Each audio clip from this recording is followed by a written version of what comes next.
صلوا على النبي محمد.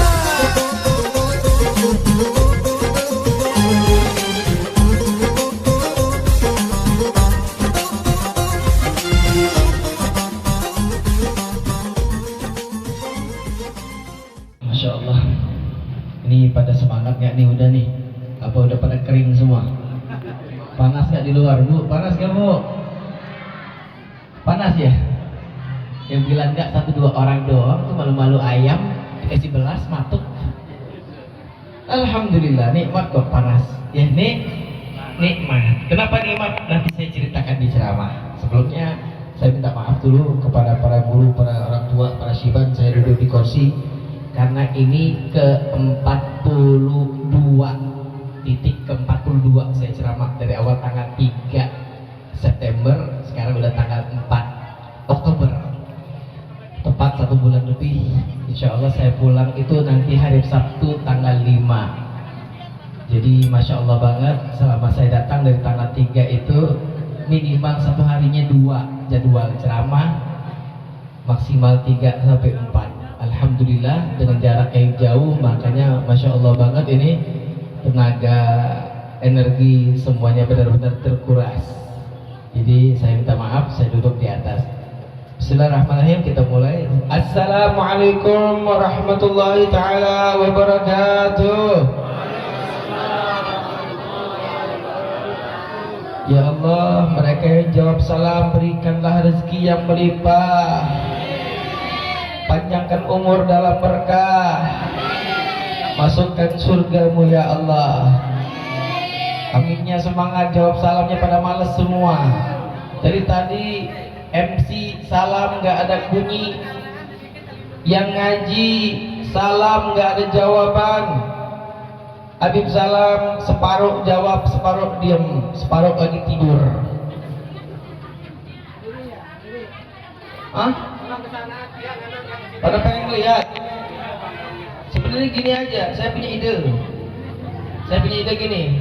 Tolong kursinya pindahin keluar. Semangat tuh. Saya tadi udah pengen ngomong sama panitia, cuman kepala udah karena pinggir jalan, takut saya ditaruh tengah jalan tabrak mobil gue.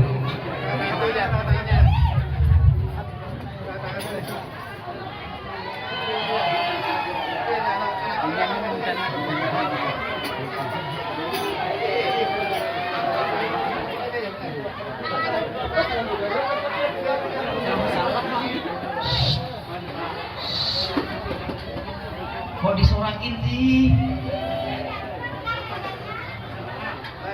Salawatin dulu dong. Boleh. Tengah-tengah.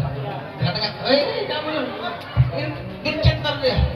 Udah lu duduk deh, nggak apa-apa. Tenang aja. Lu jadi kodam gue. Kodam situ. Udah biar lu. Yang cowok gimana? Separuh ya, yang cowok juga kita bagi dong. Bismillah ya Allah. Panas? Gue pulang aja lah kalau ngeliat gue panas. Ngeliat tapi panas. Panas ke? Alhamdulillah. Ya udah, nih aku pulang lagi ya. Ingat nih semuanya. Saya mau tanya semua serentak jawab. Apa hukumnya nyampein salam? Sunat. Sunat wajib, sunat gimana yang bener? Nyampein salam, assalamualaikum. Apa hukumnya? Sunat. Ada yang jawab wajib, ada yang jawab sunnah. Ini khilaf nih antara laki-laki perempuan nih, antara dua mazhab. Yang mana yang bener nih? Jangan petrok pulang-pulang malah berantem ini. Sunnah apa wajib? Sunat. Yang jawab wajib ini siapa gurunya nih? Mana nih? Penyesatan umat. Siapa yang ngasih tahu salam wajib? Assalamualaikum. Sunnah apa wajib? Oke, semua serentak jawab sekali lagi. Jangan sampai salah, jangan sampai bentrok antara wajib sama sunnah. Siap semua jawab tepat? Siap semua jawab? Apa hukumnya menjawab salam? Jawab.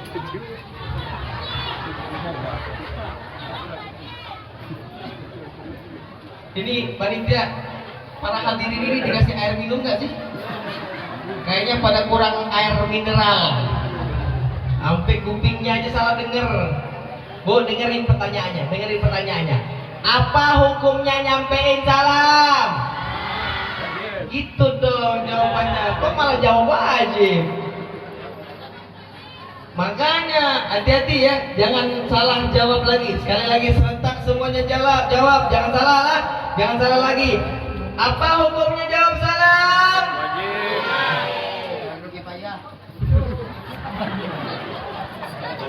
Alhamdulillah. Berarti tandanya ruh energinya udah pada kembali semua. Dari tadi kita duduk di sini ngedengerin maulid pada ngantuk semua. Betul nggak? Betul ngantuk? Kagak? Bener kagak? Ya kasihan deh. Pak. Masa kalah semangat sama ibu-ibu, Pak?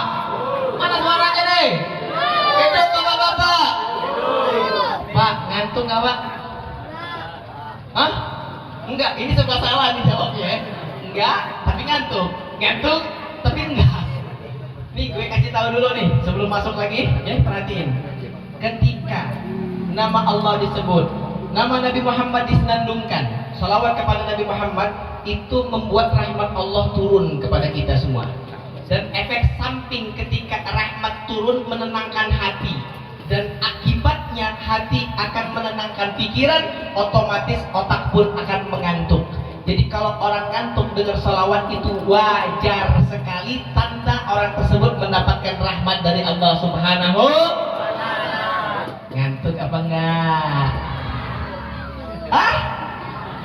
Enggak, berarti enggak dapat rahmat dong. Makanya bilang aja kalau ngantuk nih, alhamdulillah nanti Bapak rahmatnya kita bawa pulang. Ada Pak Rahmat di sini. Ada.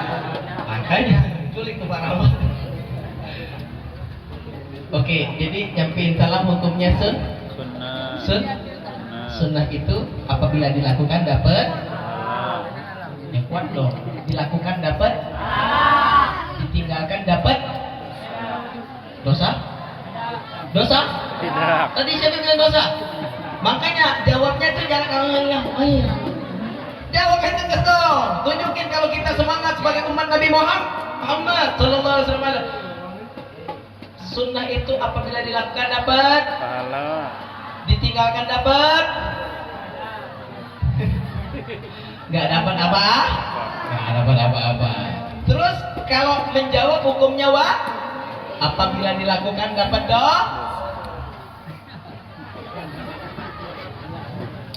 wajib itu apabila dilakukan mendapatkan, apabila ditinggalkan mendapatkan dosa. Kalau tadi saya salam, moderator salam, ya pengaji salam, khususnya tadi awal tadi saya salam, ada satu orang nggak jawab dosa nggak? Dosa nggak? Gara-gara siapa? Lu nyalain gue? Gara-gara gue?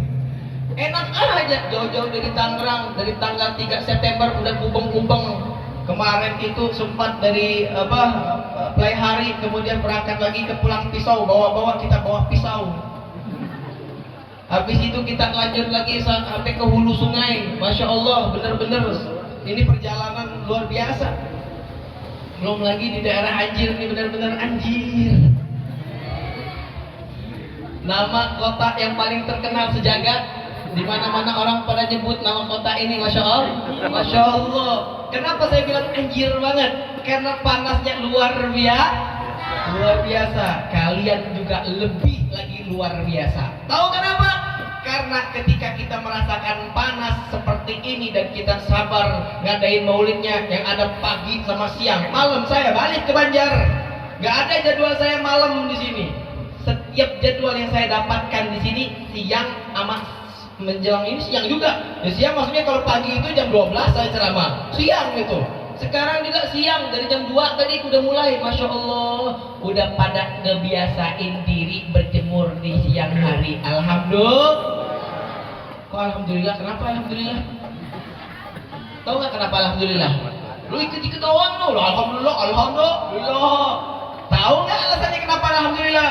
Karena jika seseorang yang cinta sama Rasulullah ngadain maulid yang mungkin artinya masih sedikit rasa cinta, tapi semangat untuk hadir maulid saat cuaca panas-panas seperti ini, pahalanya dilipatkan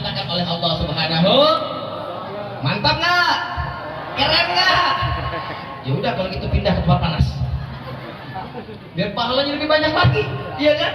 Makanya itulah nikmat sebagai umat Nabi Muhammad. Makanya ingat, kalau misal saya salam nggak ada jawab salam, ingatlah salam itu hal yang paling penting, hal yang paling wajib di dalam kehidupan itu. Kenapa? Karena apabila salam kita satu aja diterima sama Allah. Dari awal kita belajar salam dari anak-anak kecil tuh yang masih nyanyamikum kayak gitu. Sampai kita meninggal dunia, satu aja salam kita diterima sama Allah Subhanahu wa taala, maka insya Allah hidup kita aman sentosa, khususnya di akhirat auto langsung masuk ke dalam surganya Allah Subhanahu. Kira-kira salam keren tidak? Salam mantap tidak? Salam ajib tidak? Biasakan salam. Ketemu sama anak kecil salam, biasain biar dia tahu kalau salam itu keren banget. Akhirnya terbiasa ucapan dia adalah salam. Makanya jangan lupa semua untuk jawab salam. Assalamualaikum warahmatullahi ta'ala wabarakatuh.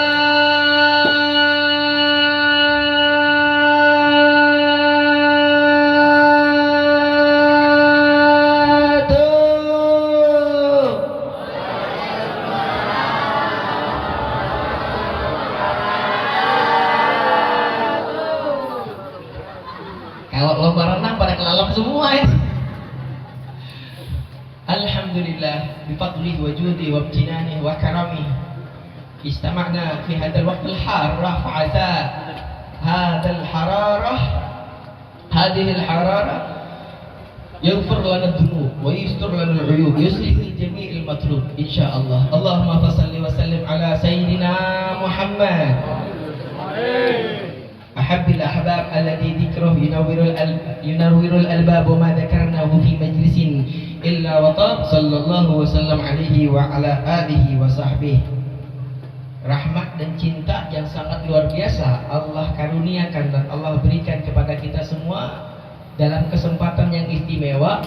Allah gerakkan sanubari dan hati kita untuk menghadiri acara yang sangat indah sekali. Acara yang memang banyak kontroversi dalam muslim-muslim lainnya yang mengatakan bahwa acara tersebut tidak diamalkan oleh para sahabat dan tabi'in, namun kita mengamalkan atas dasar cinta dan mengharap syafaat baginda Nabi Muhammad sallallahu alaihi wa alihi wasallam, yang sebagaimana Nabi Muhammad pernah mengatakan, barang siapa dari hamba umat Islam yang bersolawat kepadaku illa radda alayya ruhi, kecuali aku dikembalikan ruhku kepada jasadku, liarudda alaihi salam, untuk menjawab salam kepadanya. Coba kita bayangin semuanya, Bu. Dari awal tadi kira-kira baca salawat gak, Bu? Ikut salawat gak, Bu? Mahalul qiyam tadi, ya Nabi salam alaika. Emang ya Nabi? Enggak ya Nabi. Apa tadi? An-Nabi sallu alaihi. Gimana tadi nadanya, enggak hafal gue. Tapi intinya bukannya Nabi. Nah, di situ kadang-kadang Nabi sallu alaihi ngikutin abah guru sekumpul, kadang-kadang juga ya Nabi salam alaika. Di mana ketika mahalul qiyam, di situ kita menyampaikan segala hajat kita dan bersalawat kepada Nabi Muhammad. Salah satu tanda Allah cinta sama kita, biar kita banyak-banyak salawat di bulan Maulid. Alhamdulillah. Tidak lain dan tidak bukan, kita hadir juga di sini ini berkat para sepuh, para guru, para orang tua kita, khususnya para donatur yang udah melancarkan acara ini, mereka yang duduk di tengah kita dan di depan sana. Kita doakan semoga mereka panjang umur, sehat walafiat, ditambah rezekinya, ditambah hartanya, ditambah berkahnya, ditambah istrinya. Yang nolak ibu-ibu, yang amin paling gede bapak-bapak. Yang didoain kan bapak-bapak, nggak apa-apa, Bu. Amin. Kata malaikat, walakat mitlu dalik. Amin, dan kau dapat dengan apa yang kau doakan. Kalau ibu-ibu ngedoain bapaknya kawin lagi, insya Allah ibu juga dapat kawin lagi, Bu. Hah? Mau? Mau nggak? Nggak ada janda tuh? Bu, kita ini sebagai umat Nabi Muhammad ini umat yang paling keren. Kenapa? Karena saat kita duduk-duduk kayak gini aja nih, duduk-duduk kayak gini mungkin sebagian merasakan panas, dan alhamdulillah tadi Habib Husin saya ngomong, Bib tolong panggilkan awan biar mendung sedikit, kasihan ibu-ibu di luar. Doa beliau kabul, makanya berkah Masya Allah sama beliau tuh. Tadi minyak wangi yang beli Insya Allah nambah keberkahan lagi ya, tapi dipakai jangan dijadiin jimat.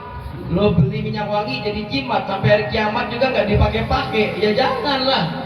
Pakai, nikmatin minyak wanginya. Alhamdulillah ini mendung mulai datang, bentar lagi hujan. Mandi hujan, jangan Bu, ntar pulang-pulang demam. Makanya itu salah satu nikmat yang Allah berikan. Kita doakan juga buat yang baca maulid tadi, semua yang baca maulid sama yang main hadroh semuanya masuk surga. Sama hadroh-hadrohnya juga bawa masuk surga. Jangan lupa pada main hadroh depan Nabi Muhammad.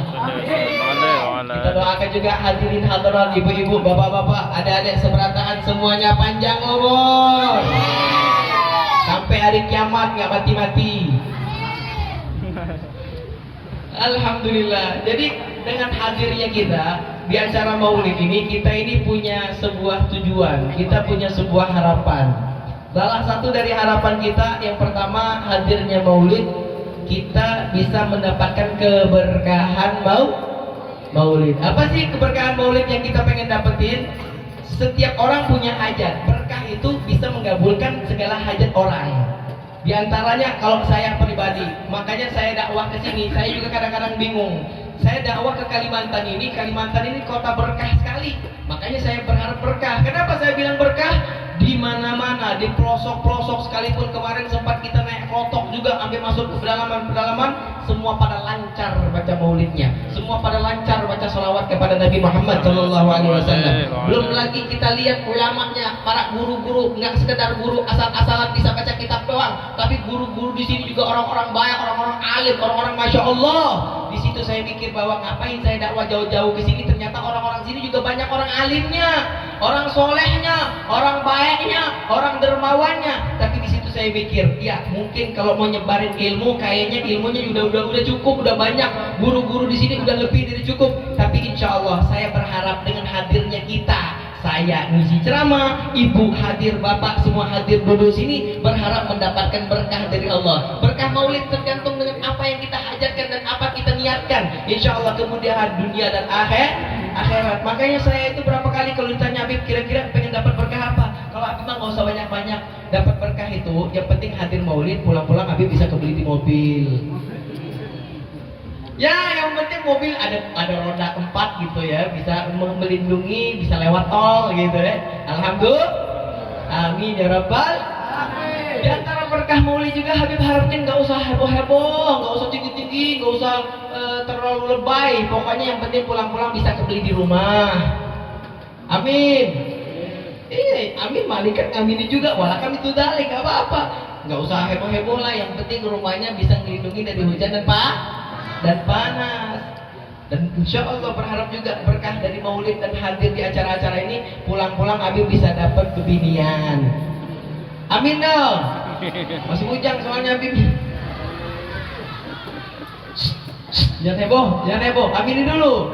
Tapi jangan yang penting perempuan, harus cantik dong, harus soleha dong, harus baik. Insya Allah semua yang hadir di sini mempunyai keinginan, mempunyai hajat seberataan digabul sama Allah Subhanahu wa Ta'ala. Amin ya rabbal alamin. Wabillahi taufiq wal hidayah. Loh, bukannya udah habis nih waktunya kan? Udah, lanjut. Ya Allah, saya juga mau lanjut lagi nih, pulang-pulang ke Banjar ada acara lagi di kampus, ceramah sama mahasiswa-mahasiswi. Tapi nggak apa-apa, nggak usah panjang-panjang lah gitu ya, setengah jam aja ya. 1 jam, setengah jam, amplopnya sama aja. Tambahin 2.000 perak kalau tukang parkir. Alhamdulillah, Bu, Pak. Yang pertama kita mengharapkan barokah daripada acara maulid. Tapi yang kedua kita mengharapkan intisari daripada hadir maulid. Kita berharap datang ke Maulid ini biar bisa mencintai Nabi Muhammad. Tahu kenapa alasannya kita pengen mencintai Nabi Muhammad? Sebab kalau kita ditanya sama diri kita, cinta nggak sama Nabi Muhammad, ucapan mulut kita otomatis akan berkata cinta. Mau dites, saya tanya semua serta jawab, cinta nggak sama Nabi Muhammad? Cinta nggak sama Allah? Gak ada satu orang pun yang berani jawab kami tidak cinta atau diam. Semua pasti jawab cinta sama Allah, cinta sama Nabi Muhammad. Sekarang pertanyaannya, cintanya kita sama Allah itu bener nggak? Apa cinta mulut doang? Mau tes nggak? Mau tes nggak? Tes kita cinta sama Allah apa enggak? Sebelum saya cerita cinta sama Allah apa enggak, kita lihat dulu cintanya Allah sama Nabi Muhammad sama kita. Di antara salah satu cintanya Allah kepada kita umat Nabi Muhammad, ibu-ibu diperintahkan untuk pakai jilbab. Bu, pakai jilbab panas gak bu? Jujur aja bu, jangan geleng-geleng. Ibu masa malu-malu ayam dikasih beras matu. Bu, kita laki-laki juga pakai jilbab bu. Pernah lihat gak?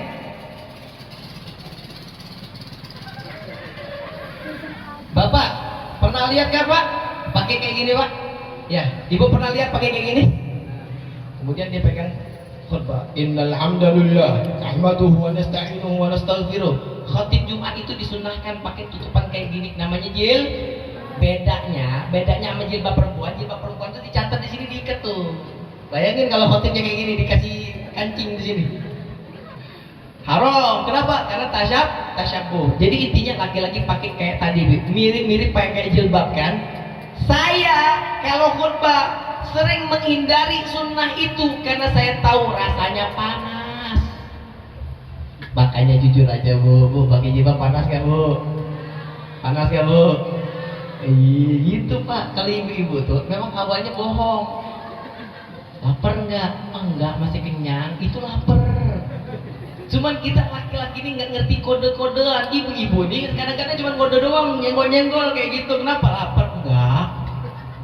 Padahal lewat makanan berkali-kali kalau kita lagi di jalan, itu tandanya lah. Bu, kita laki-laki ini bu, jangan kode-kodean bu, to the point aja. Pak, gue lapar, ayo makan. Itu. Jadi kalau ditanya jangan malu-malu ayam dikasih beras matu. Ingat, pakai jilbab panas ya bu. Panas ya. Ini bandel nih yang depan nih. Gue jadiin artis juga ntar. Kenapa saya bilang panas? Kalau memang enggak, berarti enggak masuk dalam kategori yang akan saya sebut nih. Tanda Allah cinta sama perempuan. Pernah dengar nggak hadis Rasulullah mengatakan bahwa perempuan itu paling banyak masuk neraka? Pernah dengar nggak pak? Pernah dengar nggak pak? Bu, pernah dengar nggak bu? Umat Nabi Muhammad perempuannya paling banyak masuk neraka. Pernah dengar? Sakit hati nggak? Sedih nggak? Kalau saya kasih gambaran, satu gambaran, kalau ibu senang, jangan lupa kasih saya love ya. Oke? Jangan love di sini, love juga di Instagram saya. Udah pada tahu belum Instagram? Love di sini mah nggak berasa. Kalau di Instagram insya Allah berasa. Tuh ada love dari siapa? Oh di ibu Fulana, nggak tahu dari mana. Pokoknya alhamdulillah. Di situ ada ilmu yang saya sebar juga, insya Allah manfaat buat ibu dan anak-anak ibu. Apa Instagram Habib? Cari aja nama Habib Ahmad Nurdal Alkaf, nggak ada duanya di dunia. Iya dong, Habib Ahmad Nurdal Alkaf nggak ada duanya, cari aja di Instagram ya. Bu, pakai jilbab kan panas bu ya. Ternyata karena dalam hadis Rasulullah paling banyaknya perempuan itu masuk neraka, logikanya wajar dan normal bu. Kenapa? Karena jumlah laki-laki sama perempuan banyakan mana? Banyakan mana? Jadi kalau perempuan masuk neraka, banyaknya umat Nabi Muhammad perempuan yang masuk neraka, wajar nggak? Wajar nggak? Logikanya perempuan lebih banyak daripada laki-laki. Ya iyalah, perempuan banyak masuk neraka kan, jumlahnya aja lebih banyak. Insya Allah semua ibu-ibu yang hadir di sini nggak ada yang masuk neraka. Amin. Waktu dulu dong. Tenang nggak sekarang? Tenang nggak? Nggak sakit hati lagi kan? Itu yang masuk neraka itu perempuan-perempuan yang mutabarrijat, perempuan yang terbuka membuka auratnya, perempuan yang menjual harga dirinya, perempuan yang mengangkat suara dengan suaminya, perempuan yang tidak mendidik anak-anaknya. Insya Allah semua yang hadir sini tidak termasuk seperti perempuan-perempuan tersebut. Amin ya rabbal. Dan ingatlah ketika perempuan tersebut solehah, taqiyah, muti'ah, taat terhadap suaminya, maka kata Allah apa? Masuk surga mau pintu apapun terserah lu. Mau masuk tinggal pilih aja mau kemana lu bisa masuk. Hanya perempuan yang dikasih jalan kayak gitu, laki-laki nggak ada. Laki-laki yang repotnya apa? Lu lihat dulu tuh keluarga lu tuh anak, tuh istri, tuh bini datang nemuin kita bapak-bapak. Ngomong apa? Hei bapakku, kau bisa ngelahirin aku, bisa ngebikin aku doang. Bisa bikinnya doang, tapi nggak pernah ngajarin aku bagaimana cara ibadah dengan benar kepada Allah Subhanahu wa Ta'ala. Makanya itulah pertanggungjawaban yang berat nanti di hari kiamat buat kita para laki-laki. Ibu-ibu enak, kenapa? Karena ada yang namanya perintah Allah untuk pakai jilbab panas. Kenapa jilbab panas dan ibu harus sabar pakai jilbab? Bu, mau tahu nggak bu? Mau tahu nggak bu? Kira-kira kalau misal denger ini tambah lagi nggak love-nya buat Habib nih? Tambah lagi nggak? Kalau laki-laki kan nggak pakai jilbab. Kenapa nggak pakai jilbab? Bu, ibu pakai jilbab kenapa? Aurat. Bu, aurat laki-laki apa bu? Aurat laki-laki nih bapak-bapak, pak. Aurat kita nih laki-laki nih. Selanangan. Siapa kalau sini? Selakian aurat kita nih di hadapan bebinian nih apa? Hah? Pisang? Lu ngarang aja. Lu mau telanjang gitu pakai celana dalam doang gitu, sono jalan sama ibu-ibu. Tahu nggak auratnya apa? Ternyata di dalam syariat diajarkan aurat laki-laki sama aurat perempuan tidak ada perbedaan. Seluruh badan. Bu, rambutnya auratnya bu? Auratnya bu? Kami juga bu, para rambut-rambut laki-laki yang di sini, ini semuanya aurat di pandangan ibu. Makanya lihat mukanya aja bu, sama telapak tangannya. Jangan lihat rambutnya bu. Bisa nggak? Itulah hebatnya umat Nabi Muhammad. Laki-laki tidak diperintahkan untuk pakai jilbab, tapi perempuan diperintahkan untuk pakai jilbab. Syafiqan wa rahiman li ummati Sayyidina Muhammad. Itu tanda Allah cinta dan sayang sama ibu-ibu. Kenapa? Karena begini, coba perhatikan. Laki-laki ini simple bu. Satu, mereka nggak pernah haid. Ada bapak di sini yang haid? Yang selama 7 hari libur sholat.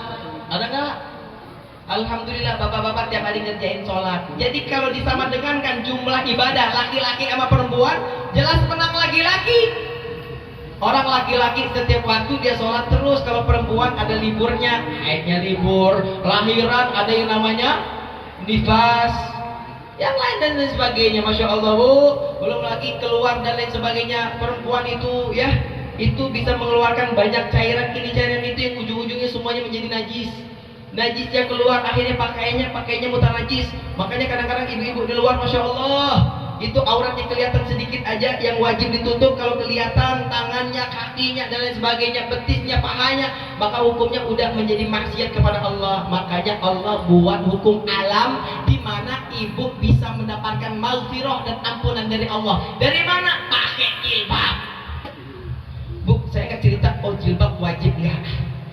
Kita nggak cerita tentang wajib, tidak cerita tentang halal dan haram. Kenapa? Karena zaman sekarang ini ada rumus halal haram hantam.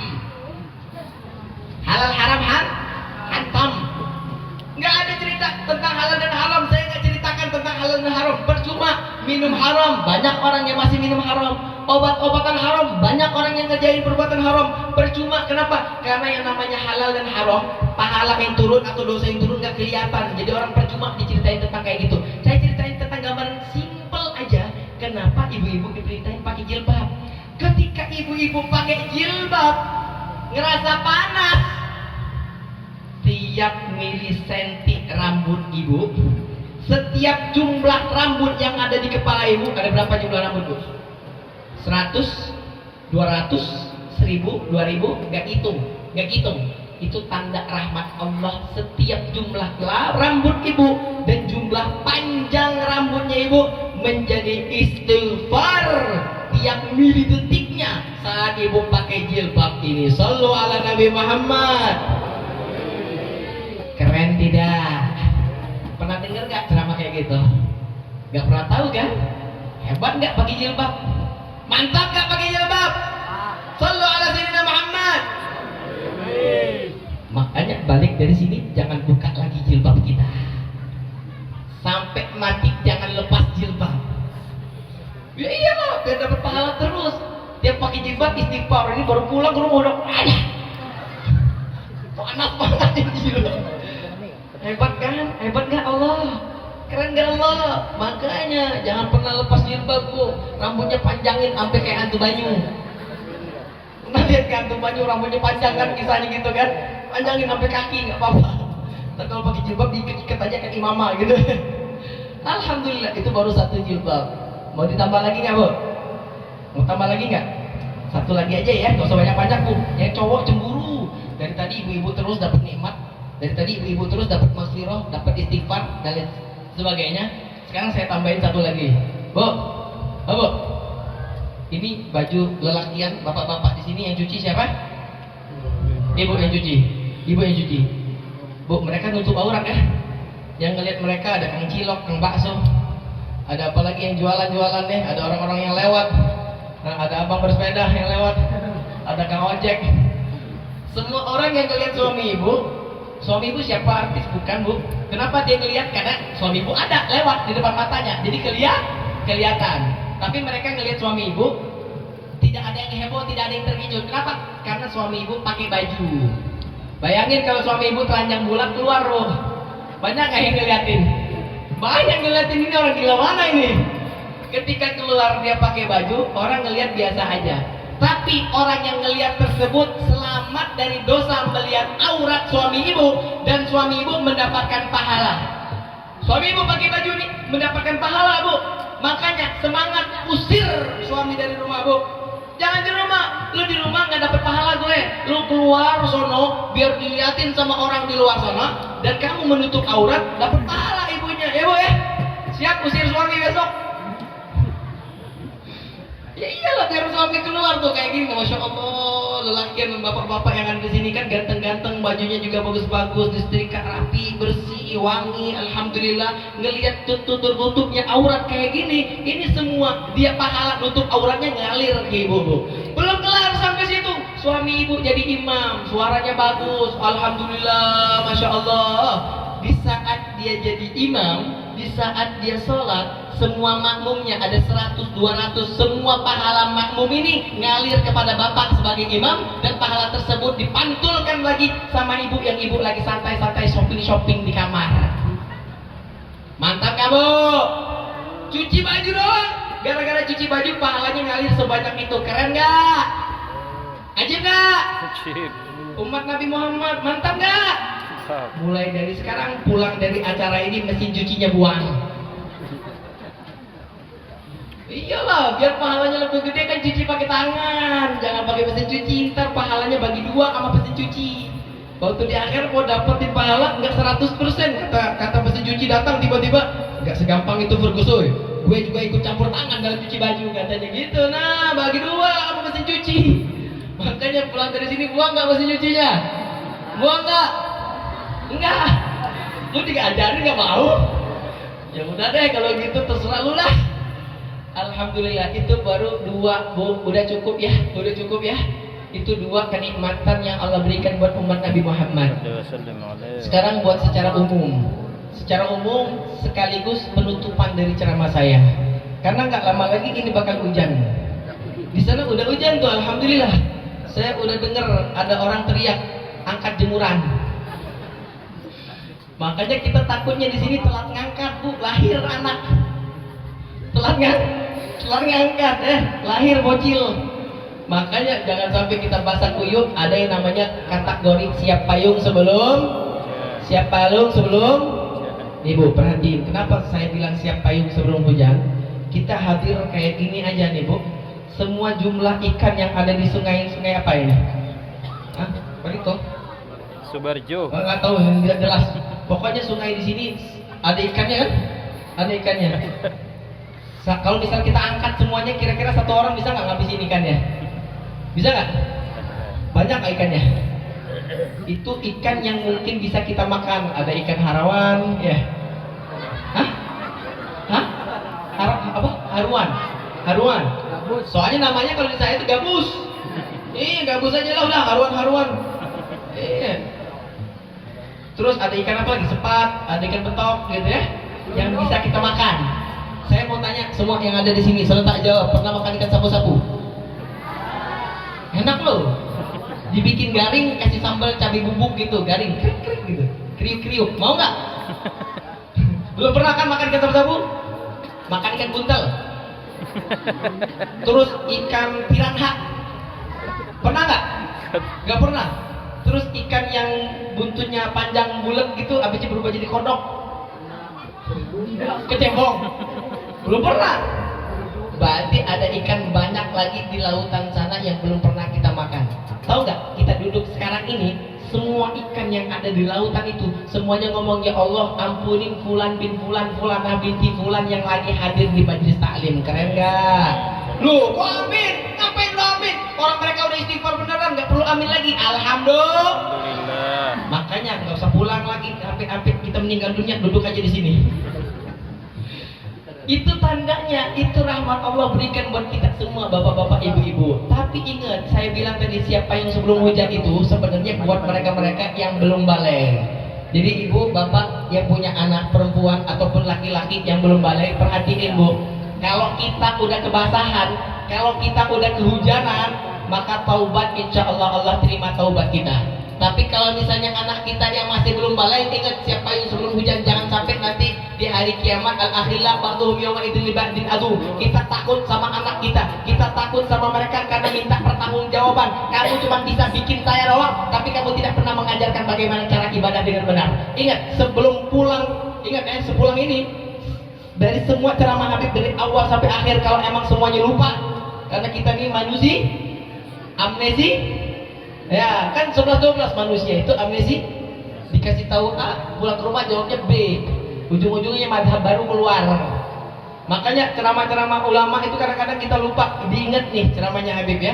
Kalau emang dari awal sampai akhir lupa semua, yang ini kita start tombol rekam yang ada di otak. Tip kayak gitu. Ingetin, jangan sampai kita meninggal dunia kalau kita tidak mempelajari 3 ilmu. Dan jangan sampai anak kita balik dan dia tidak memahami 3 ilmu. Kalau ada majelis taklim hadir, ingat semua ikan istighfar. Setiap ada majelis taklim, setiap ada majelis maulid, setiap ada majelis hadrah, setiap ada majelis sholawat, hadir, usahakan hadir.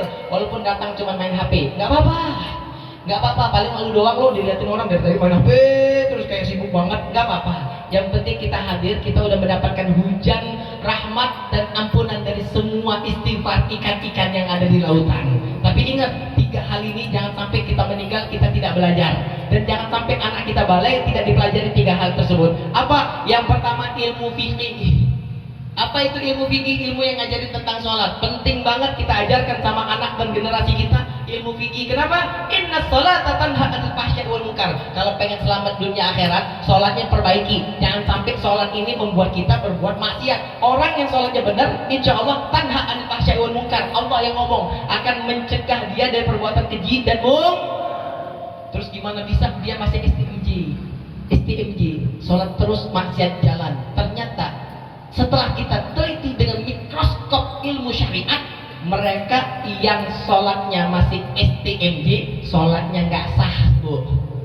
Hati-hati, apakah sholat kita sah apa enggak kita nggak tahu, wallahu alam. Jadi kalau kita pengen tahu sholat kita sah apa enggak, wajib kita tahu, wajib kita yakin sholat saya sah. Nggak boleh kita ngomong, ya nggak tahu sah apa enggak, wallahu alam. Nggak boleh, harus yakin sholat saya sekarang ini sah. Terima apa nggak terima sama Allah, baru kita nggak tahu. Tapi kalau sah harus dari mana? Dari ilmu fikih. Kalau kita belajar ilmu fikih, maka otomatis kita akan tahu sholat kita sah apa nggak sah. Nanti yang terakhir saya akan berikan gambaran. Kemudian yang kedua kita harus belajar ilmu tauhid. Ingat, yang pertama fikih, yang kedua tauhid. Ajarkan anak kita juga untuk belajar ilmu tauhid. Kemudian yang ketiga, yang terakhir adalah ilmu tasawuf, ilmu tentang akhlak Nabi Muhammad SAW. Insya Allah 3 ilmu tersebut kalau kita pelajari, sukses dunia dan akhirat. Amin ya rabbal alamin. Dan sekarang saya mau tanya semua serentak jawab. Orang alim yang sholat sama orang yang belum alim, beda nggak sholatnya? Beda nggak sholatnya? Beda. Saya mohon satu orang anak ini sini.